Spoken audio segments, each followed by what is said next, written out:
Welcome to episode 28 of Lost Signals. My name is Daryl, and today I am joined by very special guest, Miss Whitney Weston, owner of FLK Pit Bulls or FLK Pits, right? Fuck. Flatlands Kennels. You know, I've gotten dogs from you for like 10 years now. It's close to 10. Yeah. I should probably know that by now. But oh, is it only been 10 years? I thought it was longer actually, but yeah, I mean, it's been a long time. it's I'm trying to think. Maybe it was 2010 when I got caned from you.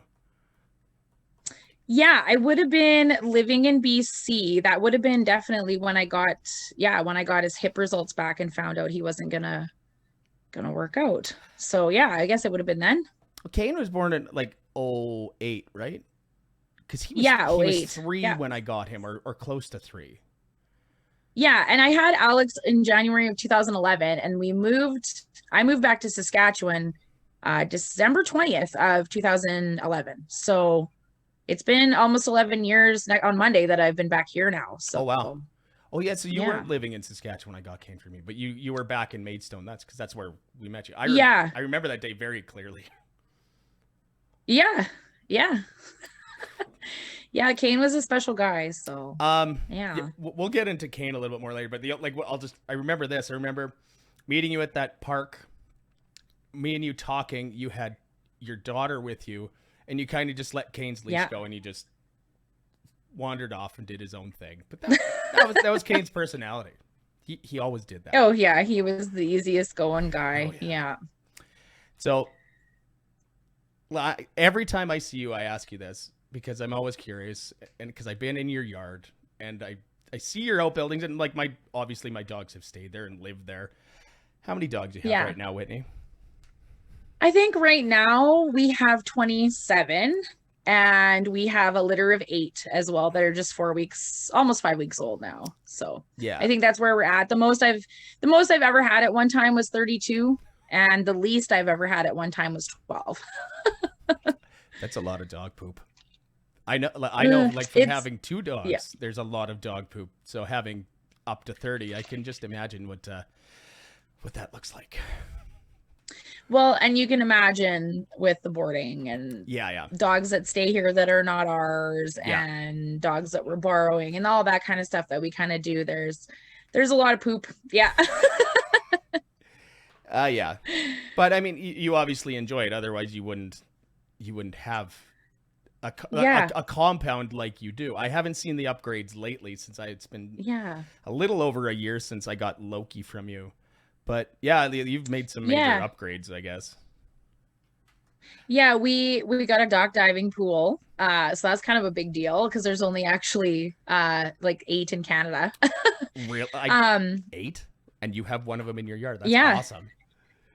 Yeah, it was a really like luck that I found it. It was COVID, and I was sitting on Facebook on the couch, and a friend of mine was advertising it. So I shot her a message, and I was like, oh my God, like I need that. Of course, who doesn't need a pool? Well, so she said, yeah. So me and Miles went down during COVID and dismantled the whole thing and hauled it home, and it kind of sat on the trailer, which the DOT would have been quite shocked to see had they seen it.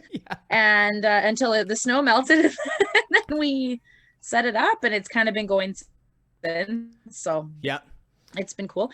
And then we've got the lure course. We've got barn hunt set up. Not barn hunt, I guess that's a trademarked phrase, believe it or not. So we kind of have to call it rat find.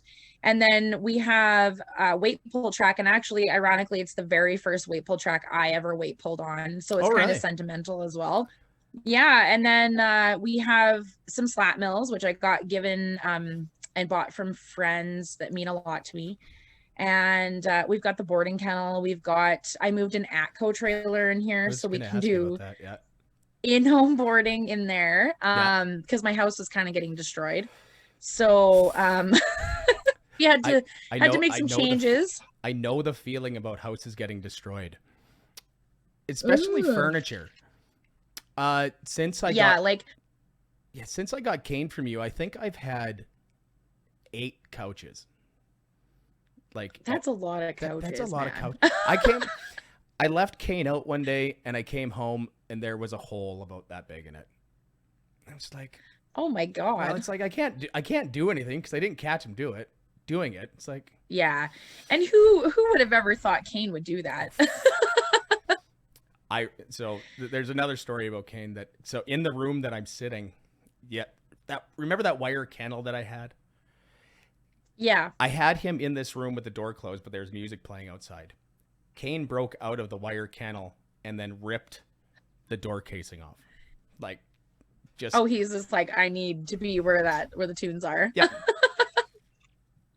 Kane Oh and my God. Kane and I hated each other at the beginning, but You guys did. Like you had some struggles. I was pretty convinced for a little bit actually that he was going to be coming back. yeah. No, then we toughed through it and it was fine.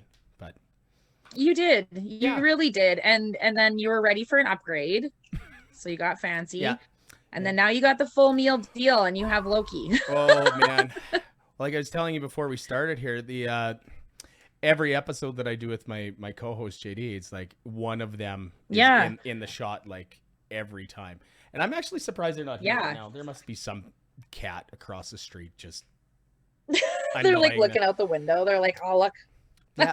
Well, they're not barking, so there's nothing outside. They're probably just looking so far, but Well, that's Yeah. a win. it is.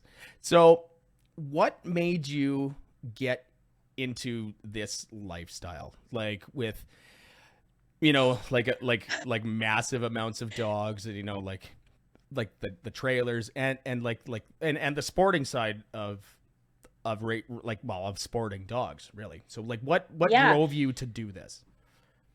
Well, I grew up on a farm, a beef farm, and my granddad raised thoroughbred horses. So Yeah. I always kind of, had that connection to animals and the sporting side of animals and showing and that kind of thing. We went down to like Calgary Stampede and we had the Grand Champion Bull a couple times. I used to get to miss school for like a whole month every year to go fitting, which is like clipping show cattle. Yeah. And so I mean, I really got into that, and I had a couple tough years once I kind of graduated and became a delinquent essentially. Yeah. So I thought I was going to be super cool, and I adopted a pit bull from a shelter, and he actually came with papers. So I knew he was purebred and everything like that. Yeah. Wow. And they let him leave with his nuts and everything. Like it was a real different time back then. Yeah, that's So unheard of anyways, now, yeah. I brought him. Yeah, so I brought him home, and he was not what you would want in a pit bull. Like, I mean, he was my best friend. He was super athletic and all that, and that was, great.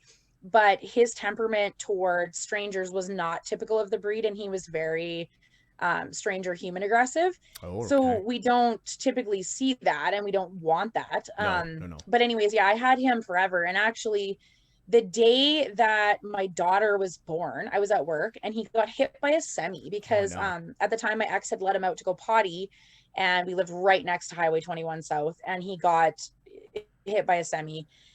They called me at work and they're like, Whitney, like Kate got hit by a semi. You need to come home. So I came home, and later that night I went into labor and had my daughter. Oh man. And so it wasn't long after that, I want to say about 4 months, and I was like, wow, like it's really boring without a dog. So Yeah. I started scouring the internet, and that was kind of new to dogs too, right? The internet was a new way for breeders to market dogs. So I found a breeder over in West Virginia, and I flew Kane up here. I flew him into Calgary airport. Oh wow. I drove down and picked him up, and that's kind of where it started. So when I had Kane, I was like, I'm gonna breed dogs. Like I was like, surely it's just like cattle.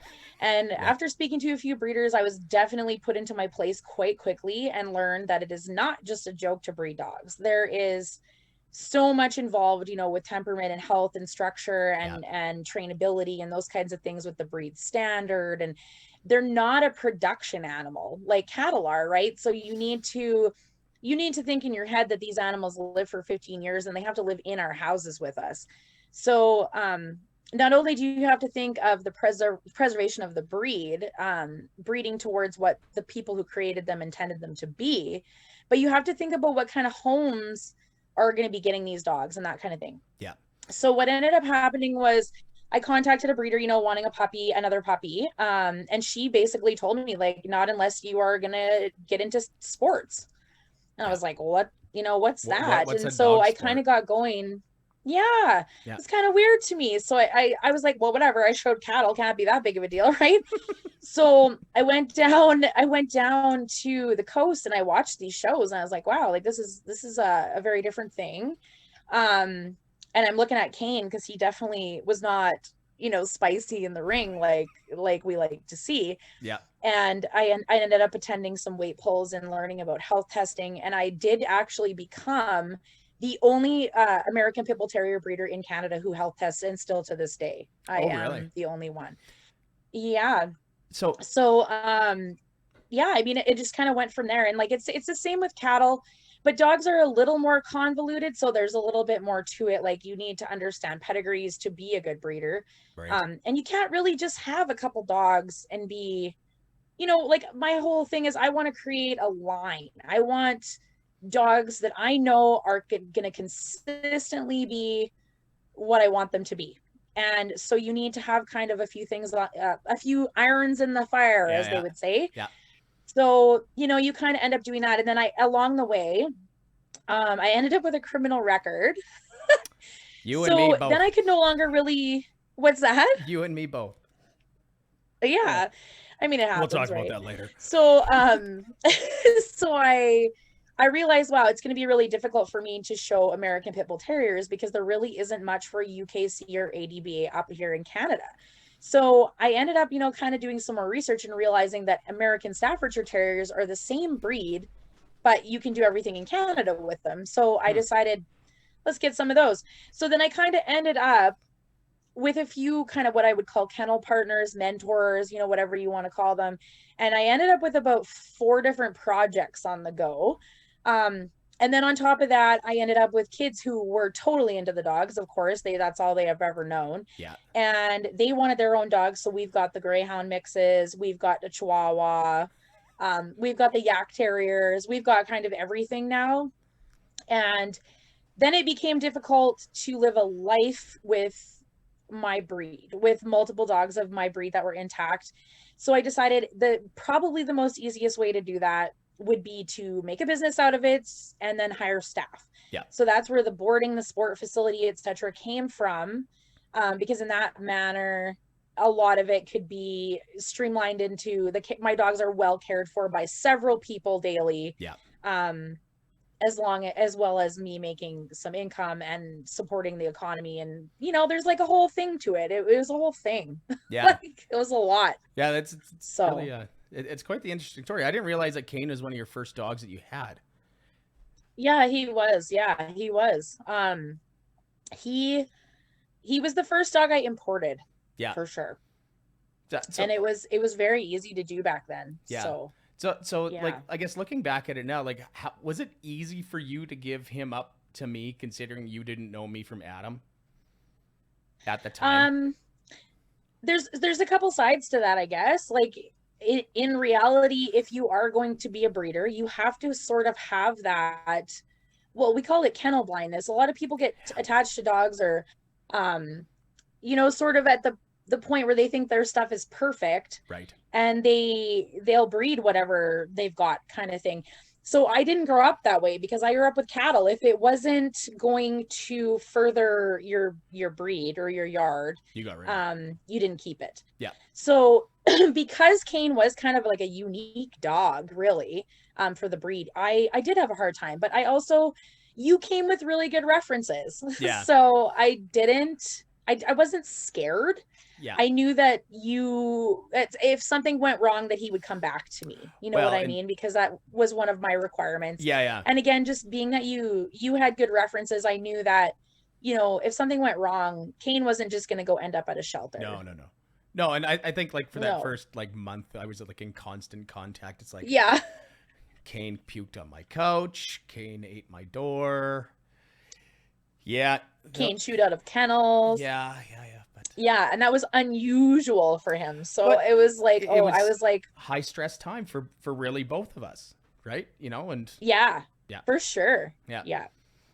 Yeah, so a lot of that actually, like, you know, led me into my training journey as well, because thinking about the factors that might have played into your guys's sort of relationship, um you know, how, like, I thought about how I could help facilitate that for other dogs and people Yeah. too. I mean, it didn't help that, like I work shift work, so he was alone for a lot of the day. Yeah. So that's probably like where a lot of his stuff came from. But Yeah. yeah. So like you mentioned earlier, like in previous conversation, like you have a training case that's published. So do you want to talk a little bit about Yeah, that? Like so that's yeah. Yeah, so I actually have two that are published. So there was a case that I had a friend, she had kept two puppies from a litter that she'd had. So it was an accidental litter. Like, I mean, she bought a dog off Kijiji yeah. and the dog was pregnant. Oh, And, you know, she came home and had a litter. And so these people did the best that they absolutely could. And they raised the litter. And they gave them away to friends. And I actually know where 3 out of the 5 are. I've seen them, yeah. and they're in great homes. But they did something that a lot of, you know, people do, and they fell in love with their puppies, and they decided to keep 2 of them. Yeah. And in that way, those 2 dogs developed what we call Littermate Syndrome, and they started essentially killing each other. They were just like, anytime they would see each other, they would just rip each other apart. Really? And family, so Littermate Syndrome can kind of go one of 2 ways, and that was one of the ways. And I had just moved back to Saskatchewan, and I saw this post on Facebook, right? And I kind of started commenting. So it went that way. So Diane Garrett, that runs Canine Transformations Learning Center in Washington on Whidbey Island, she had developed this protocol called the Canine Emotional Detox. So I kind of got a hold of her, and I was like, hey, I think I have a case, you know, that we can run through this, because it was kind of a prototype training thing at the time. Yeah. So she, you know, she gave it to the program to the people at a reduced price. And we were able to do a kind of a board and train circumstance with the dogs. And then the other one was another good friend of mine. It was a father and son. So sort of same thing. Like, they love their dogs. They absolutely took care of their dogs. And the dogs, just temperaments didn't line up, and there was a bit of frustration and some stuff going on with them. And they, same thing, started ripping each other apart anytime they would see each other. So we kind of ran these dogs through this canine emotional detox. And then Diane, you know, she would take notes, and we would be in contact as it was going on. Yeah. And she would give me feedback so that I could adjust it as we were kind of going along as well. And she ended up publishing her book on it finally. So that was, nice. I want to say that was 8 or 9 years ago that happened. So I was fairly new to training still. So I wouldn't say it was my best work, but it was interesting that the cases finally came out, and she finally got her book published. So I'm really proud of her too. Like, she's kind of achieving her dreams too. So that's awesome. Like, maybe like later on you can like show me a link to where it is, and they can put it in the description if anybody wants to read something like that. Because I'm actually, like, now that you're talking about it, I'm interested about that. Like, that'd be interesting to read. I mean, considering, like, well, it was interesting. Yeah. It was like, human beings don't consider the emotional needs of a dog, right? Like, we, somewhere in the last decade, really, I think, there's been a lot of disconnect between humans and canines. We've started to see them in a different light, where they're like kids, but they're not kids, they're dogs. And a lot of behavior problems arising from it. I'm not sure. No, I was going to say, go like, ahead. I do notice, like, there's a lot of, I mean, and I can be guilty of it too, to a point where there's a lot of babying of dogs, where it's like, oh, you're my little baby, and, you know, and like, there's like people dressing up their pit bulls in like pajamas and stuff. It's like, yeah, you know what? Fine, it's cute, but at the same time, it's like, I don't know, man. Like, that's like you're separating the like the animal, you know, human boundary there to a point, right? Yeah, and like the dressing up is whatever. I mean, a lot of dogs hate it, and people miss their body language signs about it. But the whole, like, the free feeding and the you know, like, we can never put them in a kennel, and like those kinds of things. Like, dogs need some structure and some boundaries and stuff like that, and to know what is acceptable and not, right? Like you need to give them some sort of clear idea what they should be doing instead of Yeah. just no or whatever, right? Yeah. And I mean, we've also entered this weird like doggy daycare kind of thing, right? Where like dogs actually don't need dog friends. And a lot of No. dogs like it. Like there's no doubt about it. And It's there's good nothing wrong exercise with it for if you're some of those dogs too, right? You know, yeah. like, yeah. Yeah, and there's nothing wrong with it if your dog is that kind of dog. But yeah, a lot of dogs don't. And then people feel almost like a guilt or a shame or something if their dogs aren't. So that's kind of another reason why we started like the sport facility and the training and all that, because like there's a lot of options for dogs that are not dog friendly, but they want to be your friend and you can do things with them, but they don't need a dog friend, right? Yeah. I mean, so that's kind of where we can help that a little bit too. Yeah. So I mean, I guess maybe I was a little selfish when I got Loki, but I mean, I knew it wasn't going to be an issue. But having 2 dogs in the house, yeah. I mean, mind you, that being said, I mean, they never get left alone together. Like if I'm out of the house, they're both in their kennels just because you've told me horror stories. Like I don't need to come home to a dead dog in my house. Like I've seen some shit, man. I had one dog die in my house. I don't need another one. Yeah. Oh yeah. Yeah. No thanks. Yeah. We'll just switch topics here. I want you to tell me about Bob. Yeah. Oh, Bob. So, oh my God. So Bob. the people that don't know, like I'm guessing Bob. like a lot of like your friends will be watching or listening to this. Whitney's Facebook page, like the Flatland Kennels Facebook page, is filled with pictures of puppies. And it's like every day I look at this fucking Facebook page, it's like I want a puppy because they're so cute. They're at that stage right now. Sorry. It's like I know, but that's what got me to get Loki, and and I don't regret getting Loki, but I see what they turn into, my little raptor, pretty much. But but the pictures of Bob, he's fucking adorable. What's like Bob is special. So it was funny because we did the breeding. I did the breeding. Bob is the product of a mother to son breeding. So a lot of people may judge me for that. However, if you actually look at the pedigrees of the dogs, they are hardly related. We actually did an embark on the entire litter, and Bob's COI is very low. Like he's actually less inbred than some dogs, Dobermans, for example, that are completely unrelated because of what happened, right? So the way genetics work is, this is why you shouldn't be a breeder if you don't understand genetics. So we knew that doing this breeding would be safe. But back in the pedigree, there is some dogs that have kink tails. And we knew that because we had done sort of a previous, a little bit tighter litter on some of that blood. Yeah. And we had heard from in the past as well, that there was bobtail dogs that had come out of some of these breedings. So Bob was kind of a surprise, but it is what it is. It doesn't affect his life at all. However, as Bob grew, he was displaying some really interesting temperament things. I've actually never heard Bob make a sound until last week. Which is highly unusual for puppies because usually they're wrestling, screaming, barking, they're doing they're finding out who they are, where they fit in. Bob also is very what we call unbiddable. So he does not care to solve problems. Or understand what you're doing, and want to work with you. So most dogs are curious about what we're asking them to do. And if you put your hand out, a dog will follow your hand and be like, what are you up to? I would like to see if you have a treat or whatever. Bob does not have any interest in doing that.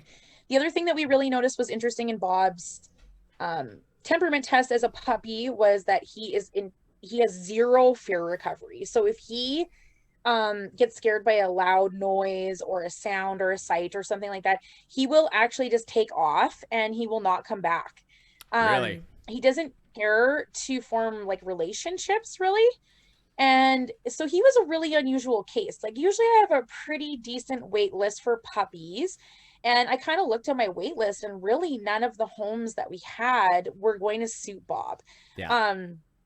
I didn't think that Bob would do well with another dog. I think that he needed, I still think he needs a home that is, you know, a one dog home, just him. Yeah. And he's going to need someone who has some patience and somebody who understands that he can't just be let off leash, and he can't go to dog parks, and you can't really trust Bob because Bob's going to just do his own thing.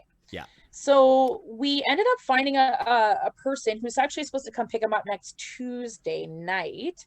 And hopefully, you know, that he does well there. She just lost her other dog, and I'm hoping that, you know, she's home all the time with her kids and stuff. So I'm hoping that she just has the time to spend with him that he needs. He's working on crate training right now. So after 2 weeks, he finally figured out, you know, to go in his crate when we asked him to. Yeah. And to this day, I mean, he's like, I could care less. Like, most dogs run in their crates, boom, when we give them a treat, and then we shut the door and let another dog out. Bob, to this day, will just stand there and pretend he doesn't know what you're asking. But that's his temperament. So that's why we temperament test puppies, because Bob would have suffered in a home, and the person who got him would have suffered if they had gotten this dog and been like, what the hell is wrong with this dog? So he's just kind of a unique little dude. And then, you know, we did structure evaluations, and he wasn't going to work in a sport home because of his structure, but his temperament too. Like, I mean, how do you train a dog to high level sports that's not interested in working with you? Yeah. Like, yeah, if he's not paying attention, like, it's just, yeah. Yeah. I mean, he just doesn't care. He's like, oh, I'll just see you later. Yeah. I'm going to go do my own thing. Yeah.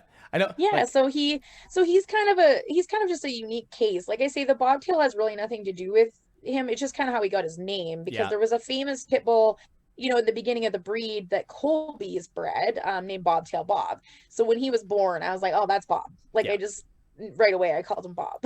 It's very fitting for him. He's very cute. I mean, like, if anybody's interested, you can check out Whitney's Facebook page, like the Flatland Kennels. Yeah. And there's lots of pictures up there of dogs. If you need your dog there fix, is. Yeah. There is, and a lot of articles, because I'm a little bit of a science geek too. So there's some studies and articles posted. Well, okay, so that's interesting. This will bring us up to this then. So both of us, I mean, as pit bull owners, we tend to have a stigma about us because that we're bad people. We want to train our dogs to eat babies. My dog, you know, ate a baby once, you know, like all that sort of shit. What is your thought about BSL? And I know what it's going to be, because it's what I think too. It's that it doesn't work.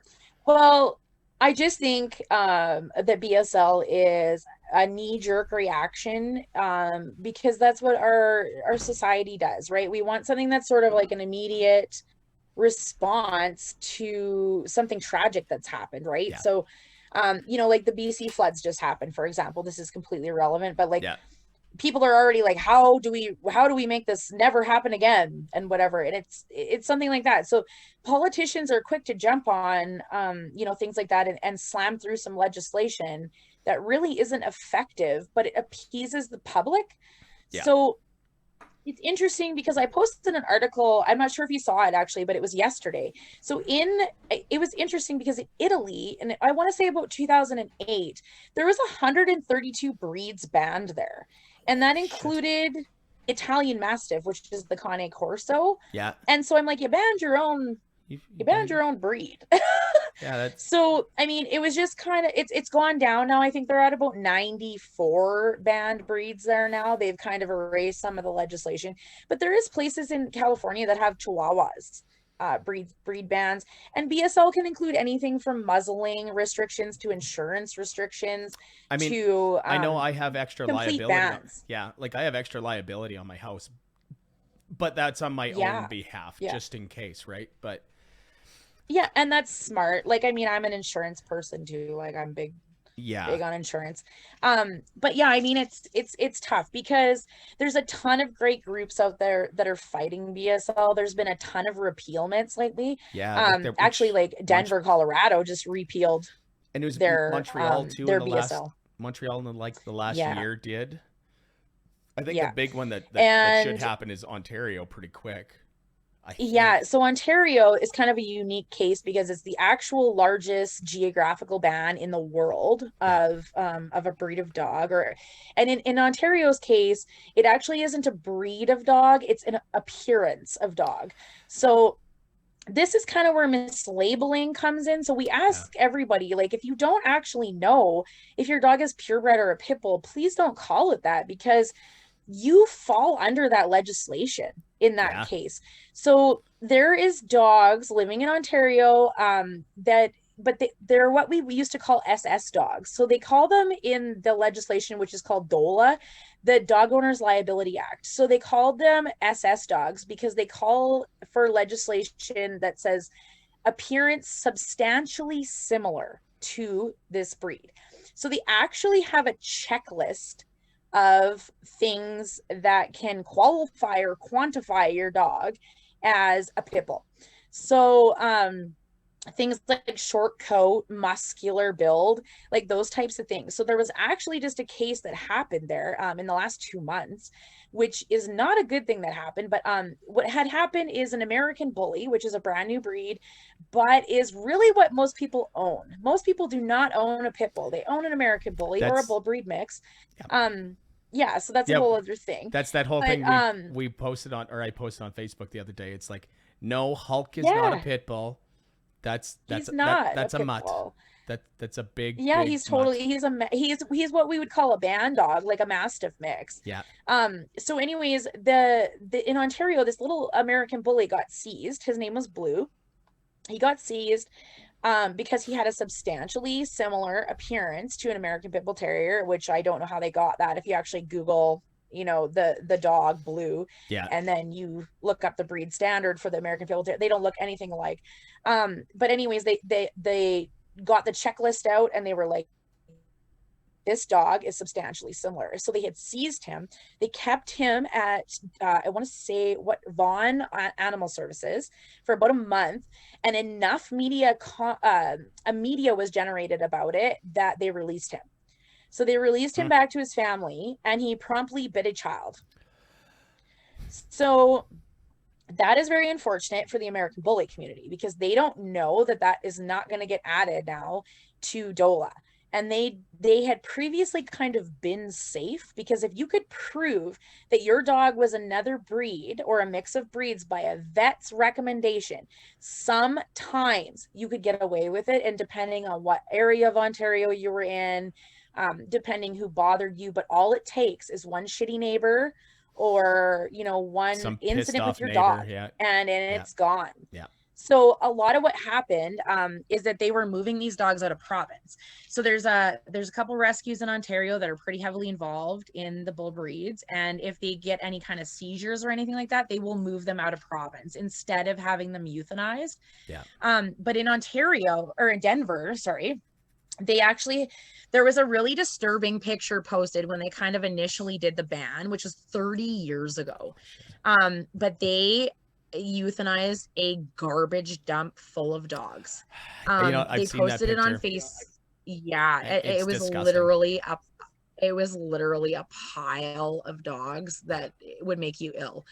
And so all it really does is punish people who are following the law. um People who are not aware of the law are going to go get those dogs anyway. And it, I mean, if you really consider the studies that have been done, there has been not been a reduction of dog bites. In There's a book written about it actually too. It's called Pit Bulls in Pajamas or Balloons or something like that. I have it. But anyways, there's been studies done, and you're more likely to die from slipping in the bathtub than being bitten by a dog, period, let alone a specific breed. And actually in Especially Canada, there has, like especially sorry, go ahead. if you're watching the dog's behavior and body language. I mean, Yeah. if you Yeah. watch that, you're And not so, gonna get bit.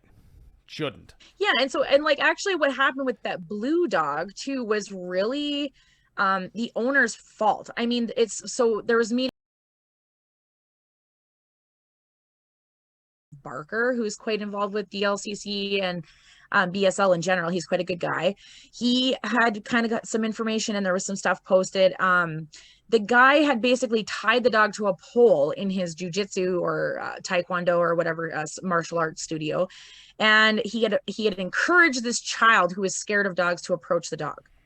So, you know, and that dog had just been under a month of stress, being away from his family, probably overstimulated being home and being in that kind of environment that's quite high energy and that kind of thing.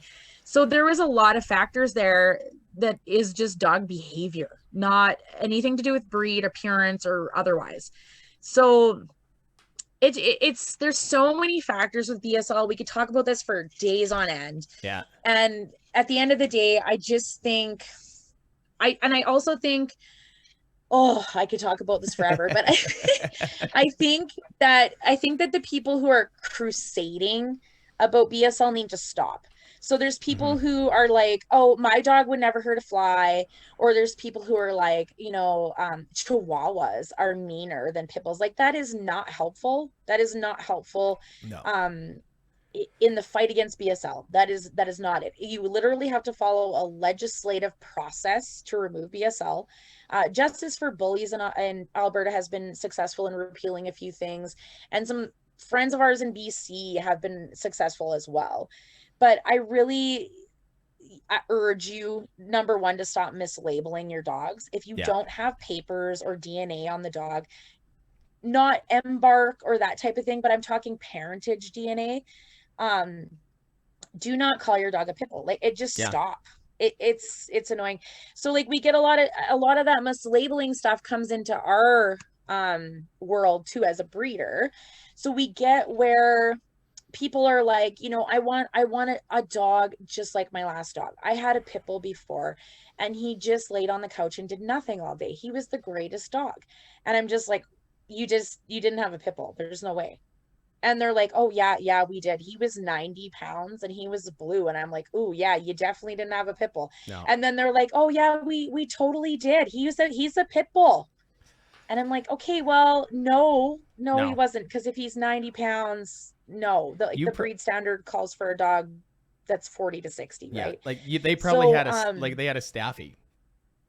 They probably had an American Bully. Yeah. Or like a bull breed mix or a Mastiff mix. Yeah. I had a lady, we're good friends, and I'll let her listen to this. She'll laugh a little bit. And actually, you know, it's funny because she signed up for one of my classes and told me she had a pit bull mix or an American Staffordshire Terrier mix. And I was like, okay, cool. That's my jam. Let's do this. Yeah. So she brought a Newfoundland to class. What? So it was funny because I ended up talking to the rescue that the dog came from, and the mother did really look like a bull breed mix. Yeah. But yeah, that dog entirely looks like a Newfoundland. It's huge and it's got this long, black, luxurious coat. Oh man. And he's a really unique dog. Yeah, I really like him too. It sounds like a cool dog, but I mean it doesn't fit the the narrative of what a pit bull actually is. But well, and like, yeah, you're not getting the temperament that you think you're getting, right? Like, I get people who argue with me about the dog aggression stuff, and not saying that every pit bull is going to be dog aggressive, but the potential is there. Absolutely. And to ignore that or say that you know better is silly, and it's just going to lead to an accident, right? So it's frustrating. Well, and dealing with stupid people too. I mean, there's a lot of people out there that shouldn't have a dog of this caliber. It's true. And I mean, we get people a lot on the application end that are like, I want a blue dog. And I'm like, okay, well, we occasionally produce blues because it is a dilution gene on the black allele. And I have a lot of black dogs, but I have two of them. Yeah, you do. Yeah. But color is not an indicator of temperament, right? So like, I might give you this blue dog, but you might not actually like how the temperament of that dog turns out. Like, if you talk to one of my friends, Amanda has a dog named Shelby. So if somebody had looked for a blue dog that they wanted to mislabel a pit bull because it was their last dog was a blue pit bull, they would have been very surprised when they got Shelby, because that dog is one of the most high drive, high energy dogs that I likely have ever produced. Oh, really? And they would have been pooping their pants if they owned her. So, you know, when I did her evaluation, I was like, you know what? This dog's going to Amanda because she knows what's up. So Yeah. Yeah. So how's Soup doing? Comparative to Loki, I guess. Soup is kind of internet famous now. Really? Because she has a habit of pooping in her kennel. To the point that I don't know what to do with her some days. And we've tried kind of every training thing that you could kind of think of to sort of break her of this. So she did spend the summer outside in the dog yard, and she's been brought inside now because it's cold out. And she has not pooped inside one time. So really? we're going to cross our fingers on that. But she's quite good at weight pull, very, very good at obedience, you know, that type of thing. But initially it was going to be quite hard to travel with her because who wants to travel with, as we started calling her, Poop Soup? Well, you try and go any place and there's just going to be shit in the back of your truck or van or whatever. It's like, I was like, ugh. Yeah. I was like, man, I can only bring so many spare blankets and Lysol wipes, man. You know what? For a while there, Loki was having not issues, but like I'd wake up in the night and then by the back door, it's like, and I know it's him because I watch him poop outside, he walks as he's pooping, and there'd be poop by the back door. I'm like, Loki, you little shits! Like I know you're doing this, and I know I let you out like right before we went to bed. They both sleep with me in my bed at night. Everybody, like that's just the way. Oh, for sure. Yeah. But it's like I know it's him. It's like, you little fucker. But you little fucker. Yeah. But not he's been good lately. But he doesn't like the cold. Like no. Like 2-3 minutes outside, that's it. Like and then he's like he's whining to come back in. But I'm just looking at my notes here. You know what, Daryl? I was listening to your podcast today because I wanted to, just get ready for today.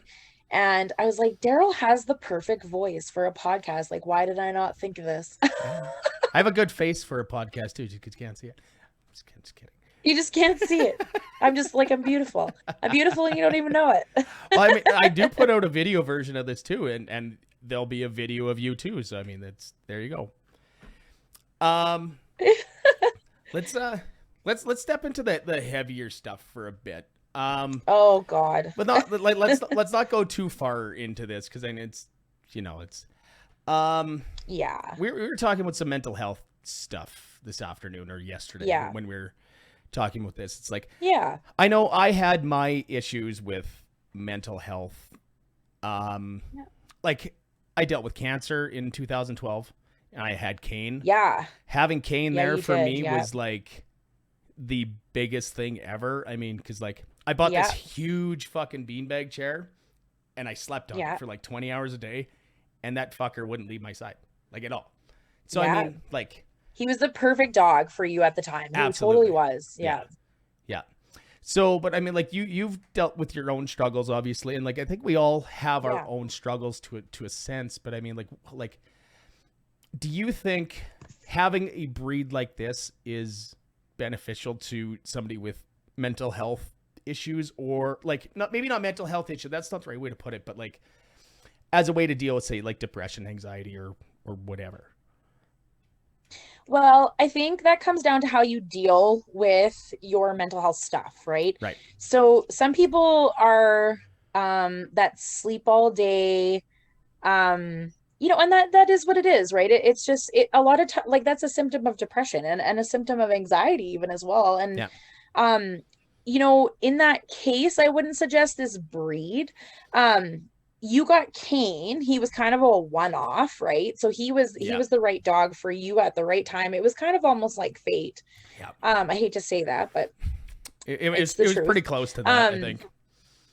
Yeah, it was just kind of weird how it worked out, and it was perfect. But I just actually had a dog return to me for that exact reason. So he's a very high energy, not very high energy, he's normal, but he's what I would call an average Amstaff teenage boy. Okay. So his owner returned him to me because she just said he's bad for her mental health. Like, she's already struggling and she couldn't get him to where she wanted him.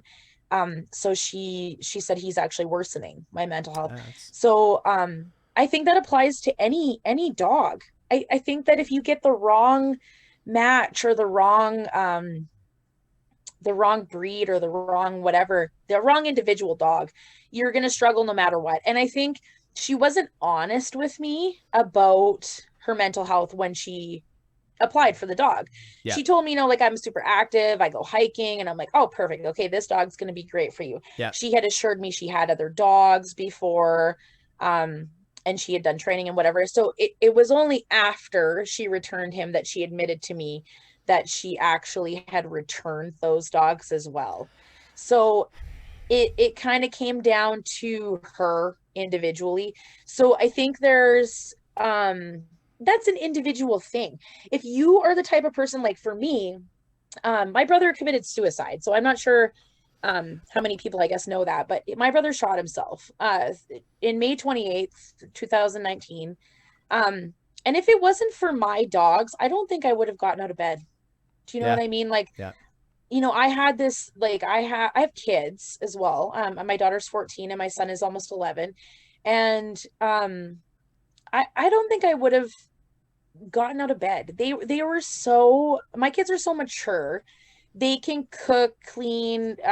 They were getting themselves to school. They're doing that kind of thing. Yeah. It was a dark time in my life. And I'm rightly not ashamed so. to admit Yeah. it. It Yeah. happens. Yeah. But if I didn't have in my head that I needed to get up and care for those animals that couldn't care for themselves, I don't think I would have done as well as I did. And I can't say that I'm doing perfectly. I don't think But I think anybody that they can say that they contributed. are, you know? No. And today's day and age, I'm so happy that we're able to talk about it more and it's more open. Because before it was like, oh, like, people would make fun of you if you took like a stress leave from work or something. But I think that it's coming to light more now. There's been a lot of it in, like, because we have an economic downturn going on kind of right now, Especially and the a lot of area people are that you live. struggling, and yeah, so a lot of people are struggling and not doing well, and I think that it's not something to be ashamed of. I think you should No. talk about it, and I think that you should, when people come to you to talk about it, you should accept it. Yeah. And you should try to, maybe not offer your opinion. That's not But always the at greatest least thing, be but I able to think that you could, listen. yeah. And ask, what can I do for you? What would help you? But yeah, so I think it really comes down to the individual, and the type of personality that they are. So I want to say that after my brother died, it was funny actually, because one of my girls that works for me, Autumn, she's such a great girl. She said to me, everybody was asking, where did Whitney go in 2019? Like, nobody saw me training. I wasn't out competing. I wasn't doing anything. And I really just was honest with her. And I told her I was like holed up in my house with my dogs with a bottle of vodka. Like, I didn't, that wasn't my priority, but my dogs were well taken care of, alive and happy. Yeah. And that was because I just had this like need in me that was like, you know what, Whitney, you got to get up and you got to feed these fuckers. You got to pick up their shit. And in my head, I was like, you're going to regret it. If you don't do it today, tomorrow's going to be worse. Because there's going to be twice as much. Yeah. Yeah. And if it rains, and I'm kind of that person. I'm always checking the forecast. I'm always thinking about what 3 days ahead, what do I have to do? So what should I do today to prepare? What if this happens? Like, I'm kind of that person. So, yeah. I was working in an oil field job at the time, and it's a different environment. So I did it for 5 years. I wasn't years. getting any support. Yeah. Yeah. You do know. Yep. So I wasn't really getting much support there. Thankfully I did have a good friend that worked there that I still am friends with, that was there for me and understanding. But yeah, my dogs were it for me. But I mean, a lot of people, no, A lot of people, yes. So it comes down to who you are, the individual dog, what your specific issue is. I think there's just too much to it to give like a yes or a no. Like Yeah. it's just too much. It's So really it's really case specific, I guess. I mean, like if you're the type of person very, yeah. to close yourself off and just and Yeah. not even take care of yourself, you're probably not the right person to use a dog as a Yeah. as a And I anxiety do, beater or something. Yeah. yeah. And I do have strong feelings about that too. So like actually animals there's actually been studies done on it as well, but when we go to homes where the animal is dealing with anxiety, the owner is often on anxiety medication or in therapy for anxiety. Yeah. So I do think that again, the wrong match of dog with the person can actually contribute to some worse issues. I also believe that, I kind of got into it with some friends over, there was a dog abandoned at Calgary Humane Society a couple days ago that was pregnant. They tied her to a pole outside the shelter and drove away. So that angered a lot of people, but I'm kind of again of the school of thought that like we don't really know where that person was mentally or financially. Yeah. So it's probably better that they put her there and just did what they did instead of dumping her in the street or Out on a back neglecting her in the road. garage or whatever, Yeah. Yeah. could have been the alternative. I know that that's a what if scenario. But I guess there's memes about it. I'm a meme person, but there's Yeah. memes about it. You Yeah. don't really know where someone's at, right? Yeah. So, I don't think it's worth judging, but I don't think it's worth going and buying an animal to be a crutch for your mental health either. Yeah. I mean, they're a great So, tool that you could use, like to overcome sure. it if you have the right personality. I think. Yes, and the right animal. Like if you were to take home Soup, your mental health would suffer. Yeah. She's a challenge, and she would be very frustrating to someone who wanted a clean dog that wanted to cuddle with them all day, right? Like that would just be a hard personality clash. Yeah. It would be So like not good. So. Loki is definitely more active than Fancy ever was, but Loki does have his like if we lay on the couch, he'll just lay on the couch. But Yeah. So Yeah. speaking of psychotic dogs, how about you tell me about your Malinois? Because Oh, I've yes. seen So pictures my little of her. Malinois. Yeah. Little Debbie. Is it really So Debbie? debut. Yeah, her name's Debut. Oh, okay. So we kind of joke and call her Debbie. So she was given to me by a good friend / mentor. And it was kind of an unexpected thing, but that's kind of how I get a lot of my dogs, so whatever. Yep. So she, I kind of told her like something that I told her what I was kind of wanting to train for. I was trying to, again, I like to say I'm out of fox. So I'm out of fox to give. Yeah. So I was trying to get some fucks back. And I'm like, you know what? My favorite thing to train is this. And I need a dog for this to get some fucks back. Right. Yeah. So she's like, you know what? Take this dog. And I was like, oh, I don't know. Okay, I'll go get it. So then I am an evil person and convinced Autumn to get the Littermate. So she did. And we've both had some struggles with them. And Malinois are Malinois. They're a very different breed than pit bulls are. And anyone who says genetics don't matter is an idiot. But yeah, so she's a lot. She's a lot of dog. She's fun. Yeah. She's very trainable. And I think that we'll have a fun kind of career together. So like on an just, energy level, like compared to like Loki or Soup, like are you talking like tenfold more than that? No, or? so actually I wouldn't call her energy any less than a pit bull, but I would call it different energy. So she's got just different energy. Like it's just all over the place. Pit bulls tend to be, well, they're terriers, so they tend to pick a focus. Yeah. And they'll have a buttload of energy towards that focus, that goal that they have in their head or whatever. But she's kind of just like, oh, like a butterfly, a bird, a tree. Oh, we got a fence, look. And she's just kind of all over. Yeah. So it's kind of just a different different energy. So it's going to take a different training approach. And I definitely haven't been training her as much as I should be. But again, it just comes down to time and Yeah. whatever. And the cool thing about dogs is that they don't need what people think that they need. So there's dogs that I've actually never like formally done any training with here, but as long as nothing bad has ever happened to them, it's okay if nothing has ever happened to them, right? Yeah. Yeah. So you can kind of just pick them up where they're at and build from there. As long as they've never had a negative experience or lack of experiences to create fear and or negative associations with things, you can kind of just work from there. So I need to do more with her. I do. But I think it's just going to be an interesting journey. She's my third Malinois, but I've always had adults before her, the other two. And they kind of had some previous training. They were washout dogs from like law enforcement programs. Yeah. So they were, washed out for various reasons, like their nerves weren't good, or they weren't aggressive enough, or they weren't excelling in tracking, or whatever their needs or problems were.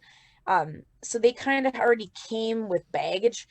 And my ex actually took them when we broke up, and he's still got them. So he's happy. They're good pets for him. Well, that's good. Mind you, he's missing the front window of his house because of one of them. So just thoughts.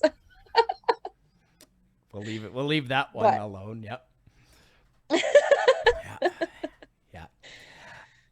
Yes. So I don't know. Let's start wrapping this up here. Okay. So let's talk about what's coming up next for Flatlands Kennels. So like, are you guys successfully did your last games? I can't remember, like your Canine games, right?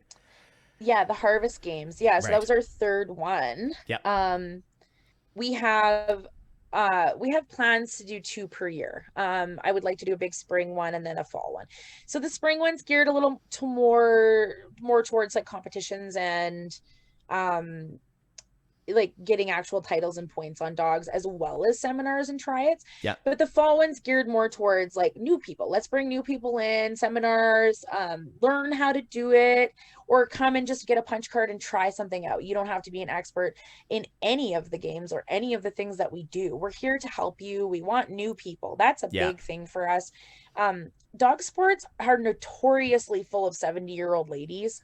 So we're trying to like, what's going to happen when this generation is gone? Like, we need to have a plan to move forward. As some of us young people, or younger than me even, need to start thinking about what we're going to do, how we're going to keep it going. Yeah. And a lot of cool young people have thought of new sports, like the disc is kind of new. Tree ball's kind of new. Yeah. There's that kind of thing. So we're going to have, as usual, a lot of drop-in stuff at the house. Like, there's always, anytime you can privately rent the equipment, you just have to text and book, and we can have somebody here and running the equipment for you. We're going to have a herding seminar in May. We're going to have a training retreat in July. So it's going to be 3 days, and you're going to come and you're going to be able to do yoga. There's going to be paint night, beer tasting, catered dinners. There's going to be trainers, demos, vets speaking. Nice. Like, there's just a ton of stuff planned. We're teaming up with AIM Canine to bring in Cameron Ford from Las Vegas to do some scent detection training. So there's going to be 3 days that are open to the public, and that's going to be being advertised January 1st for openings. There's going to be, what else have we planned? So much stuff.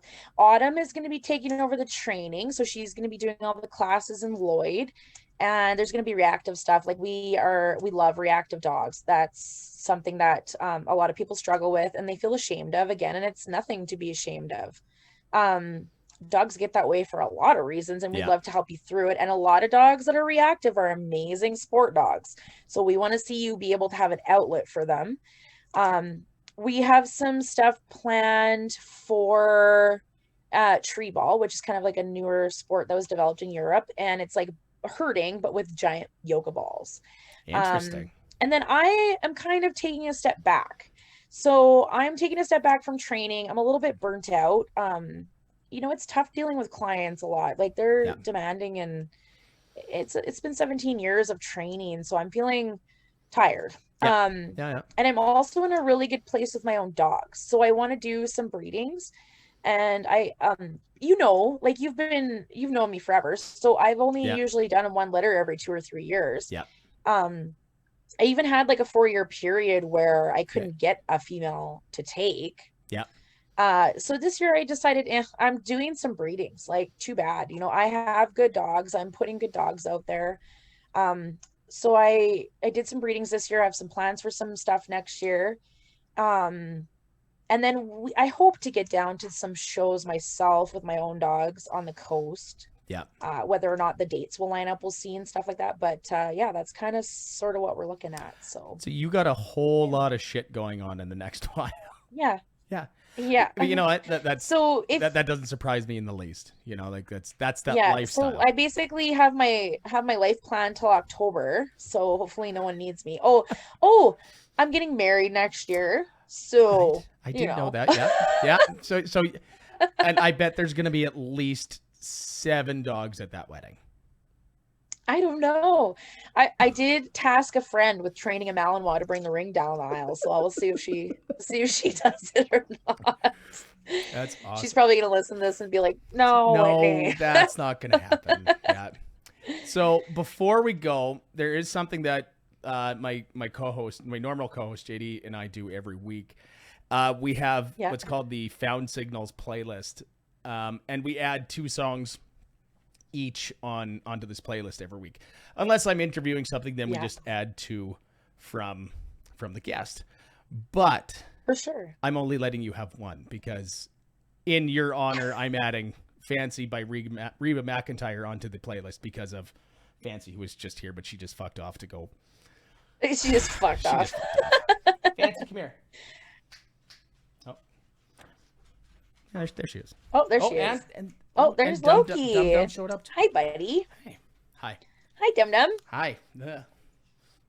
Yeah. Hi, puppy. So, like I said, I'm gonna add Fancy by Reba McEntire. What was your other song that you would add to this playlist as he's knocking the headphones on? So I have to say, I wanted to try to stay a little more towards music that you would prefer.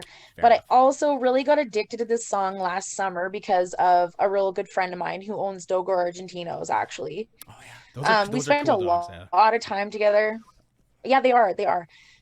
We spent a lot of time together and went through a lot of shit together too, him and I. So he got me addicted to 5 Finger Death Punch's song, A Little Bit Off.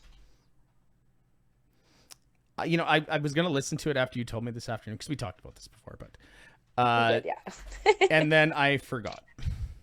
So I'm going to add that to the playlist, and I'm sure it's a great song. I mean, it's a little fitting. It's, for somebody that has as many dogs as you, I mean, it is a little fitting, but like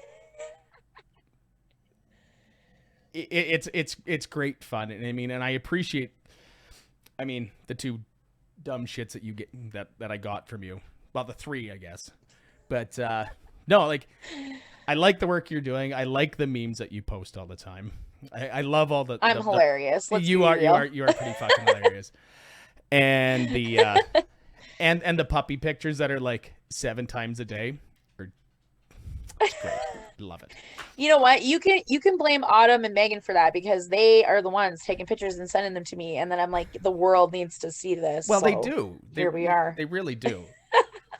So, all right. This has been episode 28 of Lost Signals. I had very special guest Miss Whitney Weston with me. Have a good one, guys, and we'll see you out there.